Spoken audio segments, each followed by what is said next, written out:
त्योहारों के इस मौसम में हम बाजार से मावा बिल्कुल नहीं लाएंगे, सिर्फ दूध और बिना चीनी के मलाई बर्फी तैयार करेंगे। तो चलिए बढ़ते हैं रेसिपी की तरफ। मलाई बर्फी बनाने के लिए हमने मोटे तले वाली कढ़ाई ले ली है और डाल देंगे 1 लीटर के करीब फुल क्रीम दूध। दूध में सबसे पहले हम अच्छा उबाल आने देंगे। दूध एक तरफ लेगा, दूसरी तरफ भी हमने एक और कढ़ाई ले ली है, उसमें ले लिया है हमने 1.5 गिलास के करीब दूध। ये उबला हुआ दूध लिया है, मलाई समेत लिया है। आप चाहें तो कच्चा फुल क्रीम दूध का इस्तेमाल कर सकते हैं। ये लगभग आधा लीटर के करीब है। इसे हम अच्छे तरीके से पहले इसे भी उबलने देंगे। जो आधा लीटर दूध हमने उबलने के लिए चढ़ाया है उसमें उबाल आ गया है। गैस की फ्लेम को लो पर कर देंगे और 10 से 12 मिनट के लिए दूध को गाढ़ा होने देंगे, यानी कि जितना आधा हो जाए लगभग हमें इतना पकाना है। बीच बीच में से कड़छी से इस तरीके से किनारों से चलाते रहिए और मलाई को बीच में डालते रहिए। तो चलिए दूध को छोड़ देते हैं गाढ़ा होने के लिए, और जो दूसरा दूध हमने चढ़ाया है उसे हम फाड़ेंगे। तो उसके लिए हम एक घोल तैयार करेंगे। तो चलते हैं नेक्स्ट प्रोसेस की तरफ।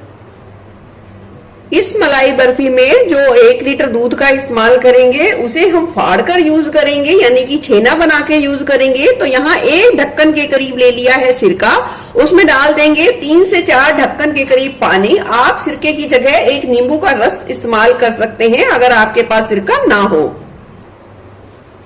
देख सकते हैं दूध में उबाल अच्छे तरीके से आ गया है। गैस की फ्लेम को बंद कर देंगे और लगभग 30 सेकंड के करीब दूध को हम बिना गैस को चलाए हुए इस तरीके से चलाते रहेंगे। 30 सेकंड चलाने के बाद जो सिरका और पानी से घोल बना के तैयार किया है उसे थोड़ा थोड़ा करके डालते जाएंगे और चलाते जाएंगे। एकदम से सारे घोल को बिल्कुल नहीं डालना, इस बात का ध्यान रखें। देख सकते हैं छेना बिल्कुल अच्छे तरीके से अलग हो गया है। अब हम इसे एक छलनी की मदद से इसे छान लेंगे। इस तरीके से बर्तन ले लिया है और छलनी रख दी है और पतला कपड़ा हम इस तरीके से रख देंगे। और अब हम ये तैयार किया हुआ छेना इस तरीके से डाल देंगे। अब लेंगे हम पानी से अच्छे तरीके से ये सारा छेना धो लेंगे ताकि सिरके की सारी खटास अच्छे तरीके से निकल जाए। इसे अच्छे तरीके से धोना बेहद ज्यादा जरूरी है। अच्छे तरीके से धोने के बाद हम इस तरीके से अच्छे तरीके से निचोड़ लेंगे। याद रखें अच्छे तरीके से निचोड़े। अब हम इसे किचन काउंटर पर इस तरीके से प्रेस कर देंगे और भारी चकले का दबाव दे देंगे ताकि इसका जो भी एक्स्ट्रा पानी है वो अच्छे तरीके से निकल सके, और 10 से 15 मिनट के लिए छोड़ देंगे।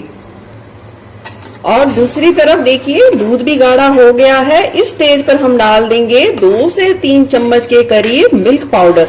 आप चाहें तो दूध ज्यादा डालकर इसे अच्छे तरीके से गाढ़ा कर सकते हैं अगर आप मिल्क पाउडर डालना नहीं चाहते। अब हम इसे थोड़ा सा और पका लेंगे। चलिए जितना दूध हमें गाढ़ा चाहिए था उतना हमने अच्छे तरीके से कर लिया है, आप देख सकते हैं। अब हम डाल देंगे स्वाद के अनुसार देसी खांड। आप चाहें तो चीनी का इस्तेमाल कर सकते हैं, पर यहाँ मैं हेल्दी तरीके से बनाऊंगी तो देसी खांड का इस्तेमाल किया है। इसे भी अच्छे तरीके से थोड़ा 2 से 3 मिनट के लिए पकाएंगे क्योंकि ये देसी खांड भी थोड़ा पानी छोड़ेगी। चलिए दूध पकने के बाद अब हम ये डाल देंगे तैयार किया हुआ ये छेना, यानी कि पनीर। अगर आप छेने से नहीं, घर के बने हुए छेने से नहीं बनाना चाहते, आपके पास समय है नहीं है या बन नहीं पाता सही तरीके से, तो आप पनीर ले लीजिए, उसे अच्छे तरीके से धोकर कद्दूकस करके इस स्टेज पर डाल दीजिए। अब हम इसे इस तरीके से कड़छी से मैश करते जाएंगे ताकि ये दूध और ये तैयार किया हुआ छेना बिल्कुल एक साथ हो जाए। अच्छे तरीके से मिलाने के बाद अब हम इस मलाई बर्फी के टेक्सचर को इतने अच्छे तरीके से सुखाएंगे ताकि हम इसे जमाएं तो अच्छे तरीके से बिल्कुल हलवाई जैसी बनके तैयार हो। मलाई बर्फी का जो बैटर हमने तैयार करना था बहुत ही अच्छे तरीके से तैयार हो गया है। ये देख सकते हैं इसमें दूध नहीं रहना चाहिए, इस बात का ध्यान रखना चाहिए। पर जो बर्फी का बैटर है वो नरम होना चाहिए, तभी वो बिल्कुल मुंह में घुल जाने जैसी बनेगी। और इधर बर्फी को जमाने के लिए हमने इस तरीके से प्लेट ले ली है, उसपे हल्का हल्का सा घी लगा दिया है ताकि निकालने में बहुत ही आसानी हो। गरम गरम ही हम इसे अच्छे तरीके से इस प्लेट में जमने के लिए फैला देंगे। अब हम इसे इस तरीके से जितनी भी मोटी या पतली हमें बनानी हो उस हिसाब से हम इसे फैला देंगे। देखिए इसे बनने में तो बहुत कम समय लगता है, पर ये पेशेंस यहाँ रखने की जरूरत होती है जब हम इसे जमने के लिए छोड़ देते हैं। जितने अच्छे तरीके से आप समय देंगे उतने ही अच्छे तरीके से ये जम के बिल्कुल हलवाई स्टाइल तैयार होगी। तो अब हम इसे रूम टेम्परेचर पर आने देंगे और फिर फ्रिज में इसे 5 से 6 घंटे के लिए छोड़ देंगे जमने के लिए। तो ये बिल्कुल हलवाई स्टाइल निकल के तैयार होगी। 5 से 6 घंटे बाद फ्रिज में रखकर मैंने इस बर्फी को काट लिया है। देख सकते हैं कितनी बढ़िया बर्फी बनके तैयार हुई है।